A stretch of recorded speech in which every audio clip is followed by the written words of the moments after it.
వచ్చేసిండ్రా. నేను మీరు రాలేరు అనుకొని చదువుతూనే ఉన్నా. సరే సరే హెడ్లైన్స్ చూడండి. నిమ్మలంగా నడిచింది అసెంబ్లీ, గింత కూడా జరగలేదు ఏ లొల్లి.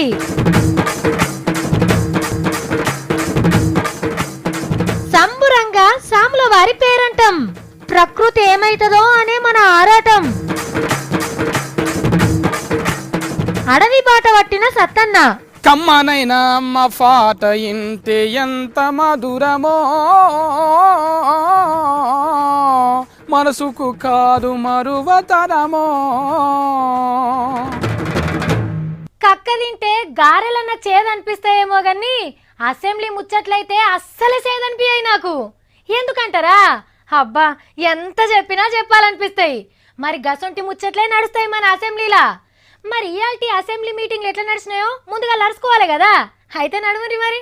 ఓర్ని ఇదేంద్రో, అసెంబ్లీలో ఎవరేం మాట్లాడిండ్రో చెప్తారు అనుకుంటే ముద్దుగా పాటలేసిండ్రు అని అనుకుంటాన్రా. ఈ పాటలు మేమేయలేదుల్లా, పొద్దుగాలనే పాటలతోని ఎమ్మెల్యేలకు ఎలకని చెప్పిండ్రు. రైల్ స్టేషన్లల్లా మైకులల్లా చెప్తారు కదా, ఆ బండి అటు వస్తుంది ఈ బండి ఇటు వస్తుంది అని. అగో గట్లనే అసెంబ్లీలో కూడా మైకుల ముంగట చెప్తుంటారు, ఫలానా ఎమ్మెల్యే డ్రైవర్ ఎక్కడున్నా ఈడికి రావాలి, గన్మెన్ ఎక్కడున్నా ఆడికి పోవాలి అని. మరి ఎక్కడ వైర్లు కట్ అయినాయో తెలియదు గాని రేడియో వైర్లకు అల్లుకున్నాయట. హీగేమున్నది, అసెంబ్లీ ఆకిట్లా పాటల ప్రోగ్రాం జోరుగా నడిచింది. లీడర్లకు మస్తు టైం పాస్ అయింది జర్రసేపు. సరే గాని ఇక లోపటేం జరిగిందో చూద్దాము. గంట కొట్టంగానే మొన్న గవర్నర్ సార్ చదివిన పాఠం ఏమనిపించిందో ఒక్కొక్కరు చెప్పుకొచ్చిండ్రు. నడిమిట్లా ప్రశ్నలు అడుగుడు, మంత్రులు జవాబులు చెప్పు నడిచింది. ప్రాజెక్టుల మీద మాట్లాడిండు సీఎం సారు. గోదావరిలో తమరు 700 టీఎంసీలు అని చెప్పారు, కానీ సమైక్య పాలకులు మనకు చేసినటువంటి కేటాయింపులు ప్రాజెక్టుల వారికి కూడా వివరాలని నేను ఎట్లాగో సభకు తీసుకొని రాబోతా ఉన్నా మెటీరియల్. చదువుకున్న పోరగాన్లు కండ్ల కింద కట్టె పుల్లలు పెట్టుకొని సర్కార్ కొలువుల కోసం ఎదురు చూస్తున్నారు. జల్దిన పరీక్షలు పెట్టమని కోరిండు బీసీల పెద్దన్న కిష్ణన్న. డిఎస్సి కోసం వెంటనే నోటిఫికేషన్ వేయాలి. టెట్టు ఏమైనా ఇబ్బంది ఉంటే టెట్టు లేకుండా డిఎస్సి అన్న గిట్లా అడిగిండో లేదో, టీచర్ కొలువులకు సంబంధించిన టెట్ పరీక్ష పెట్టే తేదీలు చెప్పింది సర్కారు. గులాబీ తోటల పసుపు దళం కలిసే కార్యం దిగ్విజయంగా నడిచింది కదా, దాని మీద చేయి గుర్తు చిన్నారెడ్డి సారు చిన్నగా ఓ మాట అన్నాడు. ఆ చేర్చుకునే సభ్యుల బరువు ఎక్కువైతే కూడా మీ నావ మునిగిపోతుంది అనేటువంటి మాట కూడా మీతో మనం చేస్తున్నాను. ప్రాజెక్టులు, నీళ్లు, చదువులు, పథకాలు, వ్యవసాయం, పట్నం డెవలప్మెంట్, బంగారు తెలంగాణ గురించి ఒక్కొక్కరు ఒక్కొక్క తీరులా మాట్లాడిండ్రు. ఇక పెద్దల సభలో కూడా గిట్లనే నడిచింది. ఇగో గివ్వుల్లా ఇయాటి అసెంబ్లీ ముచ్చట్లు. ఇప్పుడు ఆధార్ కార్డు వార్త నేను ముచ్చటేందో తర్వాత చెప్తా గాని సార్లు జర గీ పోట్వలేంది సార్లు, ఇవి మాగుండ్రి. బొమ్మలు పగటిలు చూస్తే రాత్రి కలలొచ్చి నిద్ర ఖరాబ్ చేస్తున్నాయి. ఈగిలిస్తే పండ్లు తప్ప ఇంకేం కనబడాయి. ఒక్కొక్కసారి అయితే ఇంతకు ఇండ్లున్నది నేనేనా కాదా అనే డౌట్ కూడా వస్తుంది. మీరేమో అన్నిటికీ ఇదే కార్డు పని చేస్తుంది అంటారు. అందరు ముంగట తీసి చూపియాలంటేనేమో సిగ్గు అనిపిస్తుంది. గీ పోట్వలు ఉన్న మనిషి మంచిగా ఉంటాడు బయట, కానీ గిట్లా చూడుండ్రి ఎట్లున్నాడో. ఏం చేస్తాం మరి, సర్కారు వాళ్ళ పనితనం. మొదలు పోర్టువల్ నీట్గా తీయండి సార్లు, అటెంక ఎన్ని రూల్స్ పెట్టినా ఏం కాదు మేము పాటిస్తాం. కానీ రైలుకు పట్టాలు ఆధారం, బస్సుకు పయ్యల ఆధారం, మన బతుకులకు ఆధార్ కార్డ్ ఆధారం. పర్సుల పైస లేకుండా ఏం కాదు కానీ పక్కాగా ఆధార్ కార్డ్ అయితే ఉండాలి. ఎందుకంటే పార్లమెంట్లా ఆధార్ కార్డు బిల్లు పెట్టి పాస్ చేసిండ్రు మరి. కాబట్టి ఇదివరసండి దేవుళ్ళ పోట్ వాళ్ళ పక్క పొంటి మీ ఆధార్ కార్డు పెట్టి పూజించుకోవాలి. అన్ని పథకాలకు ఆధార్ కార్డుతోని గట్టి ముడేసిండ్రు. రేషన్ కార్డ్, పింఛన్లు, గ్యాస్ మొద్దులు, బ్యాంకు ఖాతాలు, డ్రైవింగ్ లైసెన్సులు, స్కాలర్షిప్లు, చదువు సర్టిఫికెట్లు, పాస్పోర్ట్లు, సెల్ ఫోన్ సిమ్ కార్డులు, ఆఖరికి ఓటర్ కార్డు కూడా అన్నిటికీ లంకబడ్డట్టే. ఇక ఒక్క మాటలు చెప్పాలంటే నేను మనిషిని అని చెప్పుకునేందుకు కూడా ఏకైక ఆధారం మీ ఆధార్ కార్డే. ముంగట ఇంకిన్నితోని ముడేస్తారట. ఏమో మరి సినిమా టాకీస్ల కాడ టికెట్లకు, షాపింగ్ మాల్ల బట్టలకు, హోటళ్ల బువ్వకు కూడా ఆధార్ కార్డు అడుగుతారేమో. ఆధార్ కార్డు ఉంటేనే పెళ్లి చేసుకోవాలి అని రూల్ వచ్చినా రావచ్చు. కారట్ లేనోళ్ళుంటే నెత్తిని మంచిగా దువ్వుకొని ఓ 1/2 కిలో అంత పౌడర్ వేసుకొని జరం తిగిలించుకుంటా పోటువలు దిగుండ్రి. కానీ మందు దుకాళ్ళ కాడ గీ రూల్ పెడితే దెబ్బకే అందరు తీసుకుంటారు. మొన్న మా ఇంటి పక్క పోరని నా దగ్గరకు వచ్చి సావిత్రక్క నేను నీకు ఒక ముచ్చట చెప్పాలనా, చెప్పినాకేమనద్దు అన్నాడు. సరే ఏందో చెప్పంటే, ఏం లేదక్క నువ్వు మున్పట్లేక వార్తలు ముద్దుగా చెప్తలేవని అన్నాడు. నీ పోరనికి నువ్వు ఆనేద్దు, ఇంతకంటే ఇంకెంత ముద్దుగా చెప్తారా, ఏమో నువ్వు నాకు చెప్పబడితివి అని జోప్ ఇడిచిపెట్టినా. కానీ నాకు 4 రోజులు కొలువుకు సెలవు ఇస్తానా, మస్తు హుషారయ్యొద్దు నువ్వు, ఇంకా మంచి మంచి ముచ్చట్లు పట్టుకోవద్దు నువ్వు. అబ్బా తీన్మర్ వార్తలు గంట సేపు చేస్తే మంచిగుండు అనేటట్టు చేసేదాన్ని తెలుసా. ఎట్లా అంటారా, ఆ నడుమ సెలవు తీసుకొని మళ్ళొచ్చినాక రాహుల్ గాంధీ సార్ ఎట్లు హుషారైండు. అట్లనే మొన్న హిమాలయాల గుట్టలెక్కి పిక్కలు గట్టిగా చేసుకున్న రఘువీరారెడ్డి సార్ కూడా మస్తు జోరు పెంచింది కదా. అంటే ఏంది, జరంత రెస్ట్ తీసుకుంటే ఇంకింత హుషారుగా పనిచేస్తామన్నట్టు. మరి ఇప్పుడు నేను ఈ ముచ్చట మీకు ఎందుకు చెప్పిందంటే, వార్తలు చూడండి. మొన్న చెప్పినట్టే ఆంధ్ర చేకూర్తోళ్ళు హుషారైండ్రు. ప్రత్యేక హోదా లడాయిని ఢిల్లీకి తీసుకుపోయిండ్రు. అమరావతి పండుగకు మోడీ సార్ వచ్చి తట్టెడు మట్టి లోటెడు నీళ్ళిచ్చిపోయిండు కదా. ఇక మొన్న బడ్జెట్లో కూడా అమరావతి మహానగరానికి 5 పైసలు కూడా చదివియలే. అగో గందుకే వీళ్ళు కూడా చెంబెడు నీళ్లు గురిగేడు మట్టి తీసుకొని బయలుదేరిండ్రు.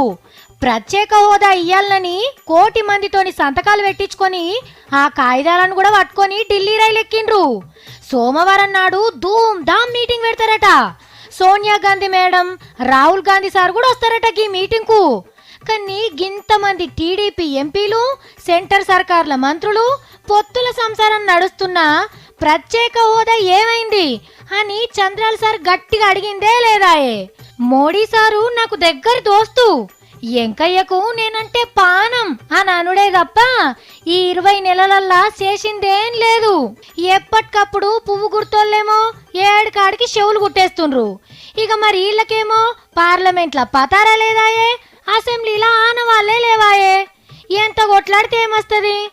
అయినా ముళ్ళు కట్టెతోని ఒడిసినా లేవనోళ్లను కట్టె పుల్లతోని గోకితే లేస్తారు. చూడాలే మరి ఏమన్నా ఫాయిదా ఉంటుందో లేదో. అబ్బా నాకైతే కూసొని నడుము నొప్పి పెట్టి పాడైతుంది. ఈ ఏసి వేసినట్టుగా నల్లకించి చల్లగాలే వస్తలేదు. ఊకే ఇంటి మీదకే మనసు గుంజుతుంది. ఏమో. ఏ అన్న ఇంకెన్ని వార్తలు ఉన్నాయి, మీరు జల్దీ చెప్పుండ్రి, నేను చదివి ఇంటికి పోతా. ఏందేమంటున్నావు, సాముల వారి పండుగ కోతే హాయిగా ఎట్లా బతకాలనో చెప్తాడా. మంచిగానే ఉన్నావు నువ్వు. మా ఇంట్లో ఏమైనా పైసల చెట్టు ఉన్నది అనుకున్నావా, దుల్పచ్చి ఆయనకి ఇచ్చేందుకు. మస్తు పైసలున్న వాళ్ళు పోయి మంచిగా బతుకుడు ఎట్లనో నేర్చుకొని వస్తారు. అయినా పైసలుంటే మంచిగా బతుకుడు ఎట్లనో ఆయన మనకు చెప్పాలా, మనకు తెలియదా. నీ గమ్మతి ముచ్చటున్నావు. శ్రీ శ్రీ రవిశంకరయ్య వారి ప్రపంచ ఆటపాటల పండుగ మా సంబరంగా జరుగుతున్నది. యమునా నది ఒడ్డు పొంటి ఆకాశమంత పందిర్లు, భూదేవంత పీటలు వర్షిండ్రు. 150 దేశాలకెళ్ళి పెద్ద పెద్ద లీడర్లు, యాక్టర్లు, ఆటగాన్లు, పాటగాన్లు, సాముల వారి భక్తులు శీతం వచ్చిండ్రు. 3 రోజుల పండుగకు 30 లక్షలకు మీదనే పబ్లిక్ వస్తారని చెప్తున్నారు. సినిమా షెట్టింగ్ల నడుమ ధూమ్ ధామ్ నడుస్తున్నది పండుగ. బయటి దేశపోళ్ళ ఏషాలు, పాటలు మస్తు జోరుగా నడుస్తున్నాయి. మంచిగా బతుకుడు ఎట్లా అనేది నేర్పుతాడు రవిశంకర్ అయ్యవారు. చక్కటి గాలి విల్వాలే, తేట నీళ్లు తాగాలే, పచ్చదనంలా బతకాలే అనేవి సాముల వారు చెప్పే శుద్ధులు. ఈడికి మంచిగానే ఉన్నది గాని యమునా నది ఒడ్డు పొంట ఇంత పెద్ద కార్యం చేస్తే గాలి గలీజ్ అవుతుంది, పచ్చదనం మాడిపోతుంది, నది లండు అవుతుందని 5 కోట్ల దండుగా వేసింది పచ్చదనం కాపాడే గ్రీన్ ట్రిబ్యునల్ సంఘం. నేను దండగా కట్టాలా, నాకేం గర్జు అని మొదలు మొండికేసిండు. కానీ వెనక సిరి సరే అని ఒప్పుకున్నాడు. అది కూడా వాయిదాల మీద కడతాడట. అయితే ఈ పేరంటాన్ని మొత్తం కండ్ల నిండా చూసిన ఓ సంఘపోళ్ళు 120 కోట్ల దండగా ఇయ్యాల్సిందే అని అంటుండ్రంటే ఏ తీర్ల ప్రకృతిని నాశనం చేస్తున్నాడో చూడుండ్రిగా. అంటే పైకం కడితే ప్రకృతిని ఎంత ఖరాబ్ చేసినా ఏం కాదన్నట్ట. స్వచ్ఛ భారత్ పేరంటం పెట్టిన మోడీ సారే ఈ కార్యంలో మునిగి తేలితే ఇక మనం పొరకలు పట్టుడు దేనికి, చెట్లు నాటుడు ఎందుకు? చట్టాలు రూల్స్ మామూలు పబ్లిక్కేనా, వీళ్ళకి అవేమన్నా చుట్టాలా? ఉడుకుడుకు వార్తలు తెస్తానమ్మా, కలికి నేను ఆగుతానమ్మా. ఆగో ఏమైందిరో, ఏమో తుపాకీ పట్నం ఏంది? ఏమున్నదక్క ఏమున్నదక్క మనురా నల్లేక ఫాయే ఫంతలు వండక ఫాయే బతకనికింకా ఏమున్నదక్క గప్పాల ఎల్లిగానికి 7 కొట్టాలు 3 దున్నపోతులట. బావుల్లా నీళ్లు లేవు, చెట్ల మీద ఫిట్టెలు లేవు, రైతులకు ఫంతలు లేవు, ఫంతాకు రేటు లేదు. ఏం చేసి బతకాలే రైతులు? ఏమైంది తమ్మి నీకు ఇయాల? ఏందో మాట్లాడుతున్నావు? చేతులున్నోందే తుఫాకి, నెత్తి కట్టుకున్నోందే రుమాలు, నాదని గుంజుకుంటే వాళ్ళ సంగతి చూస్తానక్కమ్మా. పని చేసినోందే కొలువు, లేకుంటే కొలువు స్టింగ్ అవుతుంది. అన్ని దిక్కులెన్నియలో ఎర్ర జెండలు ఎగిరిన ఎన్నియలో ఎన్నియల్లో తమ్మి సత్తి, ఇవాళ నువ్వు ఆర్ నారాయణమూర్తి సార్ కథ ముంగటేసుకున్నావు కదా? ముంగట చూస్తే నొయ్యి, వెనుక చూస్తే గొయ్యి, ఏమున్నది తెలుగు ప్రజల బతుకులు. అబ్బబ్బబ్బబ్బా, ముందు నోరు మూయిరా బాబు. అయినా ఇప్పుడు మూర్తి సార్ ముచ్చట ఎందుకో చెప్పు. నువ్వు కూడా తయారుగుండు, శుక్రవారం నా టాకీస్లకు వస్తుంది నారాయణమూర్తి అన్న సినిమా. ఈ కథలన్నీ మూర్తన్న సినిమా కోసానికా? అవునాక, దండకార్యం అంటారు, కొత్త సినిమా వస్తున్నది, చూడాలి మనం అందరము. కమ్మనైనా అమ్మ పాట ఇంటే ఎంత మధురమో. ఏహే, ఇప్పుడు కసంటి సినిమాలు ఎవరు చూస్తున్నారు తమ్మి? ఇవేమన్నా వెనకటి రోజులా? వెనకటి దినాలైనా ఇప్పటి దినాలైనా మూర్తన్న సినిమా అంటే మురుచుకుంటా చూడాలక్క. అక్క గద్దరన్న కూడా ఉన్నాడు అందులో. అరిగో ఆకాశం, అరిగో నేల తల్లి అమ్మా. సత్తి, గద్దరన్నున్నా గోరే టెంకన్నున్నా ఇప్పటి పడిచిపోరగాన్లు గీ సినిమాలను చూస్తారా? మళ్ళా ఇగో ఎర్ర జెండెన్నీయలో ఎర్రని జెండెన్నీయలో ఈ పాట అయితే మస్తు మంది పోరగాళ్ళు డీజే పాటలు పెట్టుకొని ఎగురుతూనే ఉంటారక్క పెళ్లిళ్ళల్లా. అవును, అమెరికాలో కూడా మన పోరగాన్లు ఈ పాట పెట్టుకొని ఎగురుతారు. అయితే ఏమైంది ఇప్పుడు? అక్క మూర్తన్న సినిమాలు చూస్తే మస్తు తెలివి వస్తుందక్క. నేను ఇంతున్న ఫర్స్ అని చూసిన కదా. మరి గిప్పటి సినిమాలు ఎట్లుంటున్నాయి తమ్మి?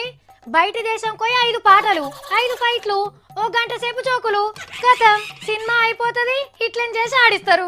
అక్క మూర్తన్న సినిమాలన్నీ మన బతుకుల మీదనే ఉంటాయి. సారా తాగొద్దు, మంచిగా చదువుకోవాలంట దండోర సినిమాలు చెప్పలేడా అక్క? కరెక్టే గాని తమ్మి, మూర్తన్న ఎంత కష్టపడి సినిమా తీసినా సినిమాలు మంచిగున్నా పైసలు వస్తలేవు తెలుసా? అక్క మూర్తన్న పైసల కోసానికి తీయడు సినిమాలు, పబ్లిక్ కోసానికి తీస్తాడు. దాదాగిరి చేసేటోళ్ళ మీద ఫైటింగులు కూడా చేస్తాడు. అయినా దాదాగిరి చేసి భూములు గుంజుకునేంత ధైర్యంగా ఉన్నారా ఊర్లల్లా? గప్పట్లనేమో భూసాములు గుంజుకున్నారు, ఇప్పుడేమో కార్పెంటర్ కంపెనీలు ఎట్లా గుంజుకుంటారు ఫ్యారోళ్ళ తానంత అని దండకారణ్యం సినిమాలో చూపిస్తారంట అక్క. అవును తమ్మి, ఆదివాసుల బతుకుల మీద మస్తుగా తీసిండు సినిమాను. కానీ సినిమాలో చూపించిన సర్కార్ ఏమన్నా పట్టించుకుంటదంటావా? ఇగో నెత్తికి ఇట్లా రుమాలు కట్టుకొని ఇట్లా తుఫాకు తీసి దాదాగిరి చేసేటోళ్ళను ఇట్లా కాల్చి పడేస్తాడు సినిమాలో. సరే, నారాయణన్న కాలుస్తాడు గాని మరి నువ్వెవల్ని కాలమనికి తుపాకీ పట్టుకున్నావు? గిరాంతనవా అక్క? ఏం కాదు, సినిమాకి పోయేటప్పుడు పట్టుకపోతే ఇట్లనే.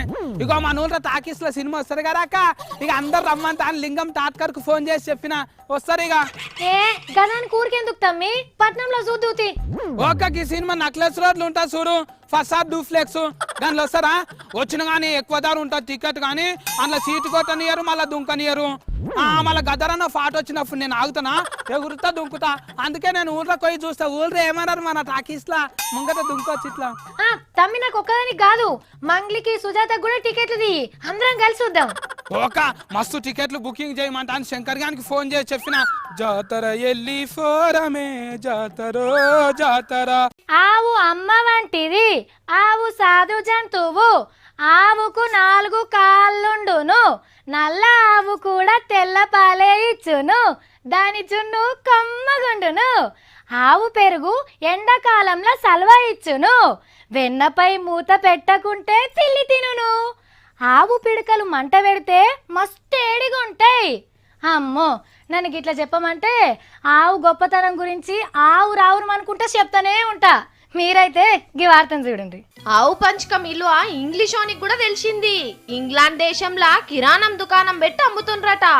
అక్కడున్నోళ్ళు మనోళ్ళు ఎగవాడి కొంటుండ్రట. గోమూత్రం తాగితే పెయ్యికి మంచిది, రోగాల నొప్పులు రావని మన తాన శానా మంది అమ్ముతారు.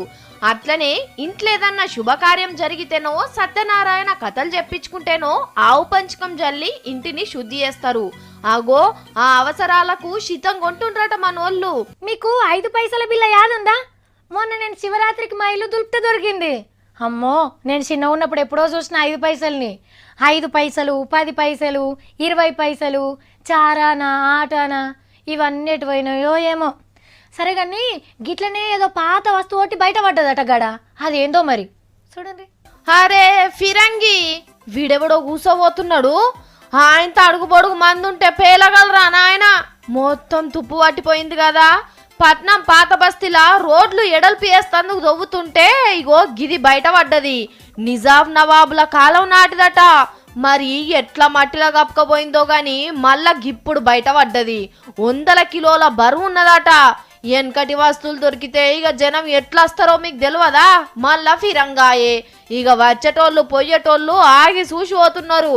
భూమిలో దొరికే వస్తువులు పరీక్షలు చేసి అది ఏడుండేది, ఎప్పుడు తయారు చేసిండ్రు అసొంటి ముచ్చట్లు దొరకబట్టే శాస్త్రవేత్తలు వచ్చి పరీక్షలు చేస్తున్నారు. ఈ ఏరియాలా ఇంకెన్నున్నాయో చూడాలి మరి. నిమ్మలంగా నడిచింది అసెంబ్లీ, గింత కూడా జరగలేదు ఏ లొల్లి. గుడి ముంగట తీన్మార్ డాన్సులు, ఈళ్ళే అన్నవరంలా అస్సలు భక్తులు. సంబురంగా సాముల వారి పేరంటం, ప్రకృతి ఏమైతుందో అనే మన ఆరాటం. అడవి బాట పట్టిన సత్తన్న, కమ్మనైన అమ్మ పాట ఇంటే ఎంత మధురమో, మనసుకు కాదు మరువతరమో. అమ్మో నేను ఇలా జల్ది ఇంటికోవాలా, వార్తలు అయిపోతే. అయిపోయినాయా? పోవచ్చా? అర్రే వార్తలు అయిపోయినాయట, నేను ఇంటికి పోవచ్చుగా.